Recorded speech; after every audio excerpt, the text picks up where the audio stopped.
am teacher Lasia. I am with VIP Kids. As you can see, I've been with VIP Kid for now a year and a half, and I still love it. So today I am just going to do a brief overview of the hiring process. So there are about 4 or 5 steps for the hiring process. So step one is your basic information, your name, your teaching experience, if you have any, or any experience you have with kids that counts as your teaching experience. So babysitting, church, some churches have the kids center. If you did that, babysitting personally or professionally, summer camps, anything where you were involved with kids, that counts as your experience. So make sure you at least have a year plus.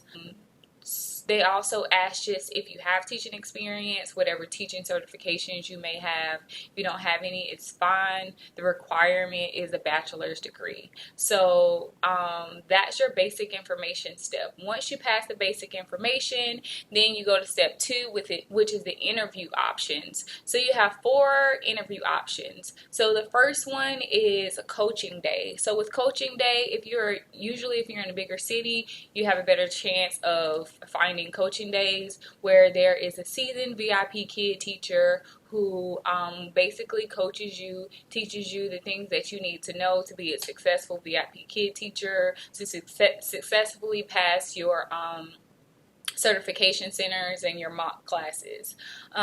So that one is a very nice one to go to because you get to actually sit down and talk with somebody, ask all the questions that you need to ask, and just get real live feedback.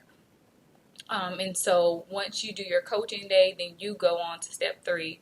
So the second option for the interviews is the one-on-one live interview and demo. So with the live one, that's the one I did. When I started, I think we only had 2 options at the time. You either did a live or you did a recorded. I decided to do a live interview. So with the live interview, you get someone from Beijing. They will act as though they are a student, and you have to teach them a little demo lessons. I think it's about 6 slides, and it's I think this one is the me, myself, and I slide, and so I will have a video for that as well. So you do that. So about the live, I like the live one because, for one, they give you immediate feedback. You kind of get real interaction with somebody. Also, they'll tell you your pay at the time and if you pass, so you kind of don't have to wait. Sometimes they won't tell you, and they'll just say, you'll get an interview in 24 to 48 hours. But I remember when I did mine, she told me at the time, and she told me my pay.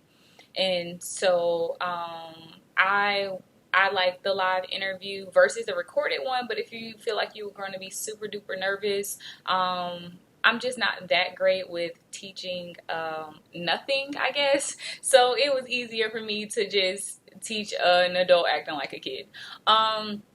So that's the live one-on-one, or you can do the recording. Like I mentioned, the recording one, same thing. It's the 6 slides. You introduce yourself in the beginning, and then you teach your 6 slides as if you were teaching a real student.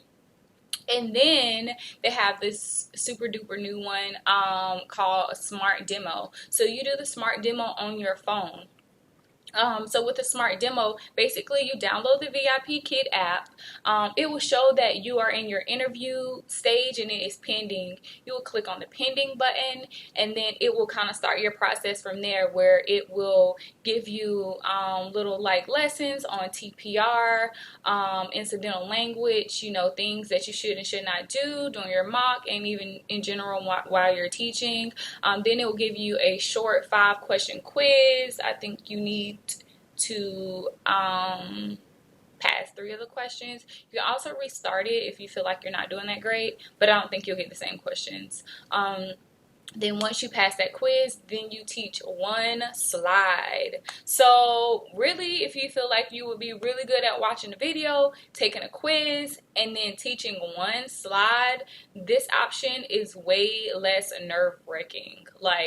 I'm not sure what the slides are because they're pretty random, but once they give you the slide, there may be vocabulary up there or something. You just find you some props, usually a whiteboard from Dollar Tree, a marker, of course, and then like some type of puppet. I have actual puppets, but they're just not over here. And if you don't have a puppet, then print you a little person off the internet, act like it's your puppet, and do your teaching. So I feel like that one's probably the easiest option, and I'm sure I would have did it had I had that option. So that is the interview option process. So that's your interview. If you do a live, they will do like a little mini interview, but it's technically just your demo, just to see your teaching skills and strengths and weaknesses. So once you do the interview options, then step 3 is the certification center. Once you get here, you cannot fail. You can retake your certification mock as many times as you need to pass.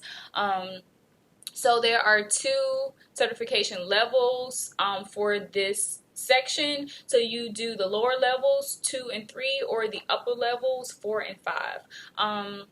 So the 2 and 3 are like, they're younger kids. Some of them are, most of them are younger. They don't know English as well. And then 4 and 5, those are upper level. You can kind of have conversation with them. So you can either do both of those, or you can do one or the other. So if you decide to only do one and you pass and you move on, if you want to get that higher level one, then you will have to do a recorded mock class. So that's the difference. If you do want to do both of them, then you do the first one, like lower level. If you pass that, then you turn around and you do the upper level. If you pass that, then you can sign your contract. But if you only do one, then sign your contract, then that second one, you have to do another mock recorded class. So that's the certification center. Once again, once you get there, you really can't fail. If you do happen to fail it, then it will just take you back to the certification center, basically give you more lessons on things that you should probably pay attention to as you're doing your mock. And you can always come to me, and I can be your mock person, and give you tips on what you should and shouldn't do in order to pass this mock. I do believe that I have a video out on the certification center already, just not on the interview one. So anyways, once you pass, then you sign your documentations and your contract, and then you're in there. So that was just a brief hiring process, which I typed up and I sent to, if you applied under my link, as soon as you pass your basic info, I send you an email with all of these options, with the whole hiring process, and then from there you can let me know which one you want to do, and then we can work on that. So anyways, this was just a short video just to let you guys know what the hiring process is, and if you have questions, please don't hesitate to ask. I will have all of my information below. Bye.